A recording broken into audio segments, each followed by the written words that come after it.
ನಮ್ಮ ಕೈಲಿ ಇಂಥ ಬಜೆಟ್ ಕೊಡಕ್ ಆಗಿಲ್ಲಲ್ಲ ಅಂತ ಕೈನ ಒಸಿಕೊಂಡು ಪಾಪ ಎದ್ದೊಟ್ಟೋದ್ರು.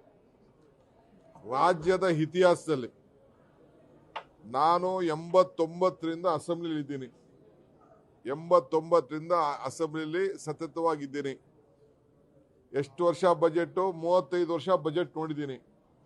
ಯಾವ ವಿರೋಧ ಪಕ್ಷದವರು ಕೂಡ, ಕಾಂಗ್ರೆಸ್ ಇರಲಿ, ದಳ ಇರಲಿ, ಬಿಜೆಪಿ ಇರಲಿ, ಆಳ್ತ ಮಾಡಿದೆ.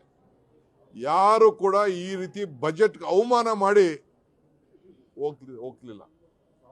ಪ್ರಾರಂಭದಲ್ಲಿ ಬಜೆಟ್ಗೆ ಆಗಲಿ ಅವರು ಕೂತ್ಕೊಂಡು ಹೊರಗಡೆ ಏನ್ ಬೇಕಾದ್ರೂ ಹೇಳ್ತಿದ್ರು. ಅವ್ರಿಗೆ ಸರಿಯೋ ಸರಿ ಇಲ್ಲೋ ಅಂತ ಅವ್ರ ಅಭಿಪ್ರಾಯನ ತಿಳಿಸಿದ್ರು. ಬಜೆಟ್ನ ಬೈಕಾಟ್ ಮಾಡೋದಿದೆಯಲ್ಲ, ಇದು ಕರ್ನಾಟಕ ರಾಜ್ಯದ ಜನತೆಗೆ ಪ್ರಜಾಪ್ರಭುತ್ವದ ವ್ಯವಸ್ಥೆಯಲ್ಲಿ ಮಾಡಿದಂತ ಒಂದು ದೊಡ್ಡ ಅವಮಾನ. ವಿರೋಧ ಪಾರ್ಟಿ, ಜನತಾ ದಳ ಇರ್ಬೋದು, ಬಿಜೆಪಿ ಇರ್ಬೋದು, ಇಬ್ರು ಪಾರ್ಟಿಯವರು ಅಲ್ಲ ರೀ, ಬಜೆಟ್ಗೆ ಪಾಸ್ ಮಾಡಲಿಲ್ಲ ಅಂದ್ರೆ, ಬಜೆಟ್ ಒಪ್ಪಿಗೆ ಕೊಡಲಿಲ್ಲ ಅಂದ್ರೆ ರಾಜ್ಯದ ಜನತೆ ಅವ್ರು ಕೊಡಲಿಲ್ಲ ಅಂದ್ರೆ ಪಾಸ್ ಆಯ್ತದೆ, ಅದು ಬೇರೆ ವಿಚಾರ.